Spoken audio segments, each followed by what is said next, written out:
বেগম জান, নিয়ে আসছি। এই মায়াডারে নিয়ে ঘরে রাখ, যা। কি রে বেটা, কি হয়েছে তোর? চোখে জল কেন? আমি আর পারতেছি না বেগম জান, আমাকে যেতে দাও না বেগম জান। জিন্দা লাশ হয়ে ঘুরতেছি বেগম জান, আমাকে বলে দাও আমার মা কোথায়, আমি চলে যাই।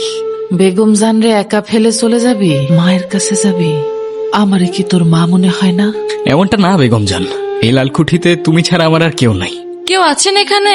আমারে যাইতে দেন, আমি কিছু করি নাই, আমারে মাফ কইরা দেন। কি হয়েছে লফরা? কি যতদিন পর্যন্ত তোমাকে বেঁচে দেওয়া না হচ্ছে ততদিন পর্যন্ত এটাই তোমার বাড়ি, এইটা মগজে ঢুকায় নাও।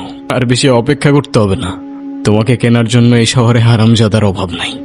যত তাড়াতাড়ি সত্যটা মানবে তত তাড়াতাড়ি কষ্টটাও কমবে। ঢোকাও, মগজে ঢোকাও, বারবার আসবো না আমি বোঝাতে। কি গুরু, ধান্দা তো ভালোই চলতেছে। কি হয়েছে? আজকে যে নতুন মেয়েটারে নিয়ে আসলা, ধান্দা তো ভালোই। হ্যাঁ, আমার ধান্দায় তোর কিসের এত ইন্টারেস্ট শালা?